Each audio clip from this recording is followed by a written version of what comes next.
सर्वप्रथम मी माझे नेते आमदार हितेंद्र ठाकूर आप्पा आणि बहुजन विकास आघाडी सर्व नेते कार्यकर्ते यांचं मी मनापासून आभार व्यक्त करतो, त्यांना धन्यवाद देतो की त्यांनी पुन्हा एकदा मला बोईसर विधानसभा मतदारसंघातून निवडणूक लढवण्यासाठी उमेदवार दिलेला ह्या संपूर्ण श्रेय माझ्या कार्यकर्त्यांचा आणि नेत्यांचा आहे।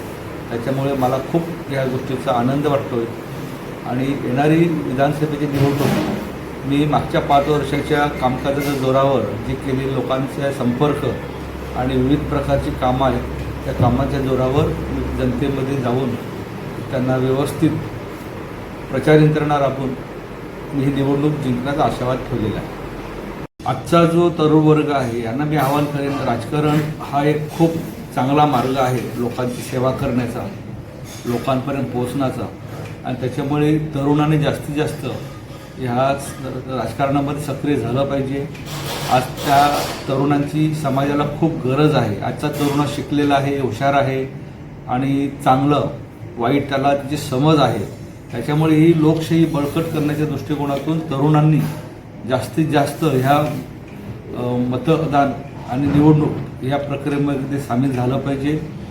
आणि एक नक्की आहे की शेवटी भारताचं भविष्य ह्या लोकशाहीच्या माध्यमातून होणाऱ्या निवडणुका, लोकसभा असेल, विधानसभा असेल किंवा इतर निवडणूक आहेत त्यांच्या माध्यमातूनच घडत असते। आणि त्याच्यामुळे युवा नेतृत्व येणं खूप अपेक्षित आहे। मी वयाच्या 21व्या वर्षी राजकारणामध्ये आलो तेव्हा जिल्हा परिषद सदस्य, पंचायत समिती सभापती म्हणून काम केलं वयाच्या 26व्या वर्षी। त्याच्यानंतर मी जिल्हा बँकेत काम केलं, आमदार म्हणून काम करतोय।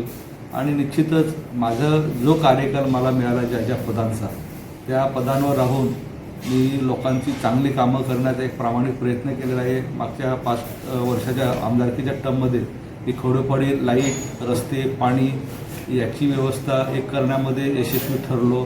शेतकऱ्यांसाठी शेतमाल खरेदी करण्यासाठी खरेदी केंद्र आम्ही चालू करू शकलो, किंवा जी काही शाळेमध्ये विद्यार्थी आहेत त्यांच्यासाठी शिक्षक म्हणा, तलाठी म्हणा, ग्रामसेवक म्हणा, या ज्या ठिकाणी कमी होतं त्या ठिकाणी त्यांना शासनाच्या मार्फत ती व्यवस्था तयार करून ती कार्यान्वित करण्यासाठी एक चांगलं योगदान देता आलं। आणि विधानभवनामध्ये अनेक वेळेला जे जे प्रश्न होते मच्छीमारांचे, शेतकऱ्यांचे, बागायतदारांचे, आदिवासी समाजाचे, कोळी समाजाचे, ओबीसी समाजाचे, किंवा जो काही शहरी भाग असेल, इंडस्ट्री औद्योगिकरण वाढलेलं या ठिकाणी असेल, अशा ठिकाणी सुद्धा मी चांगलेच प्रश्न उपस्थित केले। आणि त्या अनुषंगाने आपण बघितलं आरोग्याची दृष्टिकोनातून बोईसरसारख्या ठिकाणी ग्रामीण रुग्णालयाची खूप गरज होती इमारतीची, ती इमारतसुद्धा आपण मंजूर करून घेतली। आणि त्याच्यामुळे बोईसरला एक सुसज्ज असे ग्रामीण रुग्णालय मिळणार आहे। त्याचप्रमाणे खानिवडा येथे ग्रामीण रुग्णालयाची गरज होती, ती इमारतीसह स्टाफची मंजुरी घेतली, त्याचं कामसुद्धा चालू झालेलं आहे। म्हणजे ते सुद्धा येणाऱ्या लोकांमध्ये त्याचा चांगला फायदा होईल। हायवेला जी लोक ॲक्सिडेंटने खूप जखमी होतात अशांना त्वरित उपचार त्या ठिकाणी मिळणार आहे। सफाळ्यासारख्या ठिकाणी तिथे PSC होती, तिथे लोकसंख्या वाढायला लागलेली आहे, तर तिथे त्याचं दर्जा उन्नती करणं, मग तिथे आता एक ग्रामीण रुग्णालयाची एक आपण रूपांतर करून घेतलं आणि तिथे सुद्धा येणाऱ्या काळामध्ये ग्रामीण रुग्णालय सुरू होणार आहे। त्याचप्रमाणे कामगार हॉस्पिटल बोईसरसारख्या ठिकाणी गरजेचं होतं, त्याचा पाठपुरवठा चालू आहे। आणि केंद्राची योजना असल्यामुळे थोडा विलंब होतो, पण येणाऱ्या वर्षभरामध्ये त्यालासुद्धा केंद्राची मंजुरीमुळे जागाही निश्चित झालेली आहे, तर ते सुद्धा काम चालू होईल। म्हणजे असं आरोग्याच्या दृष्टिकोनातून विचार केला तर विभागावर आपण सगळ्या सोयी करण्याचा एक चांगला प्रयत्न केला आणि त्याच्यामध्ये यशस्वी ठरलो, हा एक चांगली गोष्ट आहे। आणि शेवटी येणाऱ्या भविष्यामध्ये या पालघर जिल्ह्याला एक चांगलं कृषी महाविद्यालय आपण मागणी केलेली आहे, त्याचं संपूर्ण कोकण कृषी विद्यापीठाची परवानगी मिळाली आहे। त्याचप्रमाणे MCCR जे आहे त्यांचं पूर्ण अप्रुव्हल आलेलं आहे, कृषी खात्याचं अप्रुव्हल मिळालेलं आहे, त्याचप्रमाणे शासनाचे विविध विभागांचं अप्रुव्हल त्याला मिळालेलं आहे। त्याच्यामुळे पुढच्या वर्षी साधारणतः निवडणूक संपली तर निश्चितच एक स्थानिक लोकांसाठी, पालघर जिल्ह्यावासियांसाठी एक कृषी महाविद्यालय इथे आपण चालू करतोय, हा एक खूप मोठी गोष्ट करू शकतो आपण। त्याचप्रमाणे इथे इंडस्ट्री खूप मोठी आहे, इथे रोजगाराची संधी खूप मोठी आहे। आज आपण बघितलं साधारण ITI कॉलेज आहेत ती त्याचे सीट हजारच आहेत इथे, तर त्या एक साधारण 5,000 कशा होतील या पालघर जिल्ह्यासाठी, तर त्याचा एक आमचा प्रयत्न चालू केलेला. त्याप्रमाणे डहाणू येथे जे ITIचे जे कॅम्पस आहे तिथे एक इमारत विस्तारीकरण करून तिथे एक सीट जास्त वाढतील असं एक इमारत बांधून तिथे आपल्याला त्या ITIच्या मुलांसाठी ITI नव्याने विविध प्रकारचे ट्रेड ते चालू करायचे आहेत. त्याचप्रमाणे शहरी भागामध्ये जे रस्ते आहेत ते MMRDच्या माध्यमातून किंवा ओव्हरब्रिज आहेत किंवा उड्डाण पूल आपण ज्याला सांगतो, त्या रेल्वेचे ब्रिज आहेत, अशी जवळ 5,000 कोटीची कामं शहरी भागामध्ये जे वसईसारखा भाग आहे अशा ठिकाणी ती आपण MMRDच्या माध्यमातून मंजूर केलेली आहेत. त्याची लवकरच इलेक्शननंतर त्याची कामं चालू होणार आहेत आणि जिल्हा नियोजन किंवा शासनाचे जे नगर विकास विभाग आहे, ग्राम विकास विभाग आहे, त्याच्यामार्फत जवळपास 100 कोटीची कामं ही आपण शहरी भागासाठी मंजूर करून आले. ते टेंडर प्रोसेसला आहे, ती कामं चालू होतील. जे पालघर तालुक्यातील माझा मतदारसंघ आहे त्याच्यामध्ये 100 किलोमीटरचे रस्ते त्याचा पण दर्जा उन्नती केली, ती PWD वर्ग केली आणि त्याला जवळपास 150 कोटी रुपये आपण मंजूर केले. त्याची अपग्रेडेशन झाल्यामुळे त्याची कामंही सुरू झाली आहेत. म्हणजे येणाऱ्या काळामध्ये पालघर तालुक्यातील जो ग्रामीण भाग आहे त्याच्यामध्ये संपूर्ण रस्ते एकदम चांगल्या प्रकारचे होतील, वाहतूक चांगल्या प्रकारे होईल आणि कुठल्याही प्रकारचं जे शाळेत जाणारे विद्यार्थी आहेत, मजुरीला जाणारे जे काही कामगार आहेत किंवा जे नोकरदार वर्ग आहे ते शासकीय यंत्रणा जाण्या येण्यासाठी जी बाधित होते ती याच्यापुढे कधीही होणार नाही. अशा पद्धतीने चांगलं दर्जा उन्नतीचं काम आपण केलेलं आहे. त्याचप्रमाणे खूप आनंदाची गोष्ट सांगावीशी वाटते ती म्हणजे दातिवरी हा जो गाव आहे इथे ओहोटीच्या वेळेला इथे मच्छीमारी करणारा समाज त्यांच्या बोटी किनारी लागत नाही, त्याला तिकडे दलदल झालेले आहे, गाळ साचलेला आहे. मग त्यांना बोटी किनारी लागत असल्यामुळे, चिखल असल्यामुळे त्यांना मासेमारीसाठी गेल्यानंतर त्या बोटी किनारी येण्यासाठी किंवा त्यांना येण्यासाठी अडचण होत होती. मग तिथे आपण एक रॅम्प बनवतो 3.5 कोटीचा आणि त्याला लागून एक तरंगती जेटी, म्हणजे पालघर जिल्ह्यामध्ये पहिल्यांदा हे तरंगती जेटीचा आपण प्रकल्प तिथे राबवलेला आहे. त्याच्यामुळे तिथला जो आज मच्छीमार समाज आहे त्यांना मासेमारीसाठी नेहमी 24 तास जाता येईल, त्यांची पकडेल मासे किनाऱ्यावर आणता येईल, त्यांना बाजारपेठेमध्ये नेऊन विकता येतील, असं सुंदर काम आपण केलं. त्याचप्रमाणे एडवन या ठिकाणी आशापुरा मंदिर ते शिवशंकर मंदिर हे चांगले 2 तीर्थस्थळं आहेत, परंतु ते कनेक्ट नाहीत. तर अशा ठिकाणी आम्ही एक स्काय वॉक, एक पर्यटन मधून निधी 5 कोटीचा, तो जवळपास आता एस्टिमेट 12-12.5 कोटी झालेला आहे. 12.5 कोटीचा निधी मिळाल्यानंतर ही दोन्ही मंदिरं हे जोडली जातील आणि त्याच्यानी जो भाविक आहे, पर्यटक आहे, तिथे खूप चांगल्या प्रकारे त्यांना सोयी सवलती मिळतील अशा पद्धतीने ते पर्यटनच्या माध्यमातून काम केलेलं आहे. आपण पाहतात की वादळ वारे हे आपल्या किनाऱ्याला नेहमी येत असतात आणि काहीही एखादं मोठं संकट आलं सायक्लॉनच्या माध्यमातून तर समुद्रकिनारे राहत असणाऱ्या लोकांना कुठेही आपला जीव गमवावा लागतो किंवा ते घरं उद्ध्वस्त होतात. तर अशा ठिकाणी निवारा केंद्र खूप गरजेची होती. ते आपण 2, एक उसरणी आणि एक एडवण या ठिकाणी 5-5 कोटीचे 2 जवळपास 10,000 स्क्वेअर फुटाची दोन्ही मिळून एवढे मोठे आपण तिथे निवारा केंद्राला निधी मंजूर केलेला आहे. त्याचप्रमाणे आपत्ती व्यवस्थापन जे विभाग आहे त्याच्यामध्ये ह्या समुद्रकिनारची जेवढी गावं आहेत त्या गावांना समुद्राचं पाणी गावामध्ये शिरते, घरं तुटतात, जमीन वाहून जाते. अशा ठिकाणी जवळपास 78 कोटींचे धूप प्रतिबंधक बंधारे आपण घेतलेले आहेत. त्याचप्रमाणे ही लाईट या भागामध्ये सातत्याने जाते, वाऱ्यामुळे ते पोल पडतात, तारा तुटतात.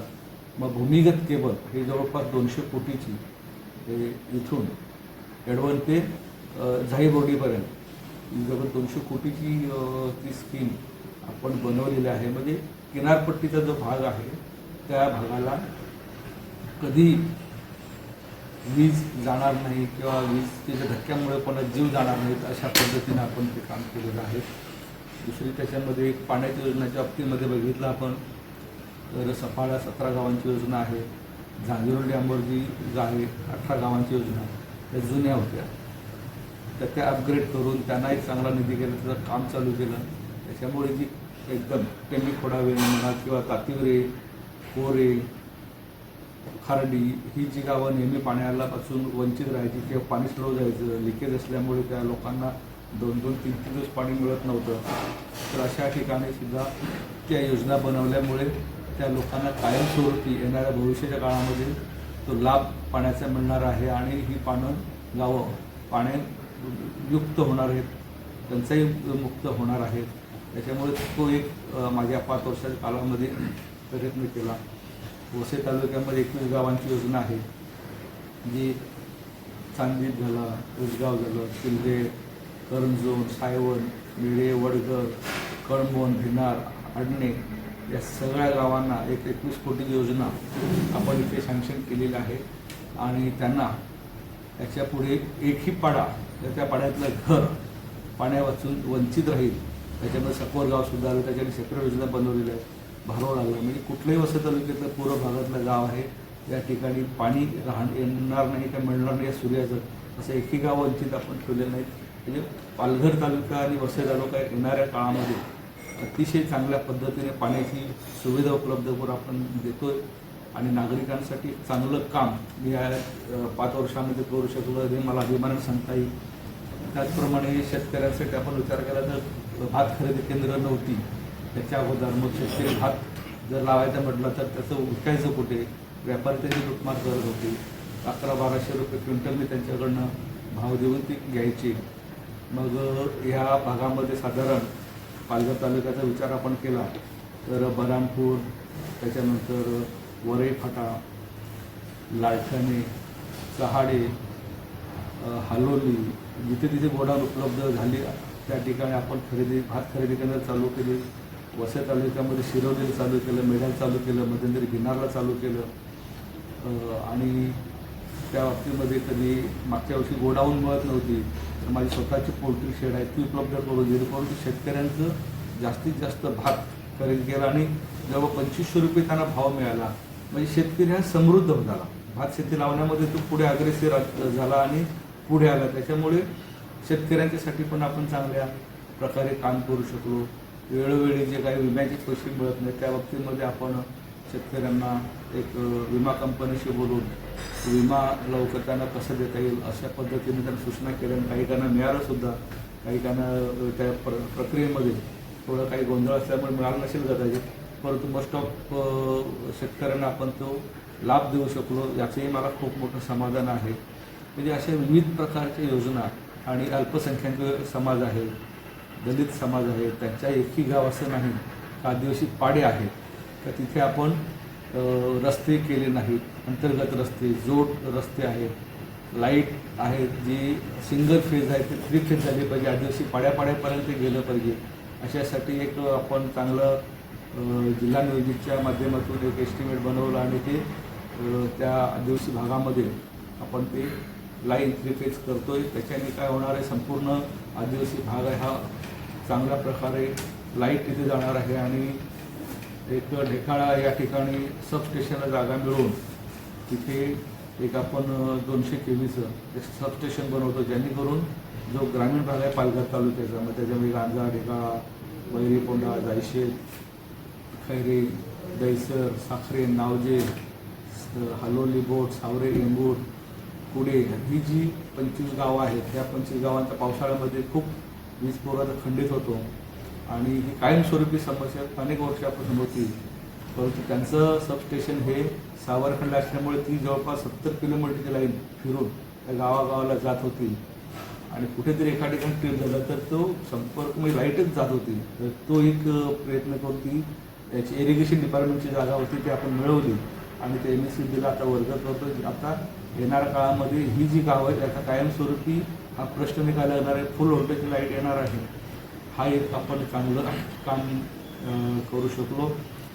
आणि शेवटी काम करत असताना जे वैयक्तिक लोकांचे कामं असतात, मग तहसीलदार कार्यालय असेल, प्रांत कार्यालय असेल, तर त्या बाबतीमध्ये माझं नेहमी पालघरला येणं जाणं राहिलं. मी सातत्याने जात राहिलो, लोकांची कामं करत राहिलो आणि लोकांमध्ये सुखादुखामध्ये सुद्धा नेहमी येणं माझं राहिलं. वसई महानगरपालिका क्षेत्रामध्ये सुद्धा खूप लोकांची भेटीगाठी घेऊन त्यांच्या दारापर्यंत पोचलो, कामं करलं, प्रयत्न केला, घटक असेल लाईटचे प्रश्न असतील, रस्त्याचे असतील, असे जे जे काही मला सांगितले किंवा असं महानगरपालिकेने एक मध्यंतरी GR काढला होता, शासनाची कमिटी नेमली आणि ती कमिटी नेमून त्या झोपड्यामध्ये राहणाऱ्या लोकांची घरपट्ट्या वाढवल्या, त्या नोटीस देऊन त्यांची फसवणूक करत होते किंवा चुकीचं मार्गदर्शन करून त्यांना त्रास देत होते. हा प्रश्न विधानभवनामध्ये मी उपस्थित केला, कमिशनरला पत्र लिहिलं आणि हा प्रश्न त्वरित बंद केला आणि जी पूर्वीसारखी घरपट्टी जी प्रभाग समिती लेवलला असायची चालू, त्या पद्धतीने ती केली. त्याच्यामुळे लोकांना सुद्धा तो खूप मोठा दिलासा पण मिळाला. पाणी महानगरपालिका क्षेत्रामध्ये जे पूर्वी 15 लोकांना एकत्र कनेक्शन द्यायचे, आता 5 लोकांना एकत्र येऊन कनेक्शन आपण द्यायला सुरू केलं. म्हणजे आता पाण्याची पण समस्या आपण आपणच्या माध्यमातून दूर केल्यामुळे त्या शहरी भागातल्या लोकांनासुद्धा पाणी चांगल्या पद्धतीने मिळालं. आता लोक खूप खुश आहेत. त्याच्यामुळे येणारा जो काळ आहे त्याच्यामध्ये जो निवडणूक मी लढणार आहे, या निवडणुकीमध्ये निश्चित मला सगळ्या लोकांनी मदत करावी. जे काही मी वेळ दिलेला आहे, कामं करण्याचा प्रामाणिक प्रयत्न केलेला आहे आणि बऱ्यापैकी कामं करण्यामध्ये यशस्वी झालं असं मला वाटते. तरी काही चुका राहिल्या असतील, कामही राहिले असतील, येणाऱ्या काळामध्ये पुढच्या टर्ममध्ये मला द्या निवडून, पुन्हा मी जोराने कामं जी बाकी आहेत ती करेन आणि शेवटी जनतेचा आशीर्वाद असेल तरच कोणीही उमेदवार हा पुढे जाऊ शकतो, विजय होऊ शकतो. मला खात्री आहे की जनता मला निश्चितच या निवडणुकीमध्ये प्रेम देईल, सहकार्य करेल आणि भरघोस मतं मला देतील आणि निवडून आणतील याचा मला खूप खात्री आहे.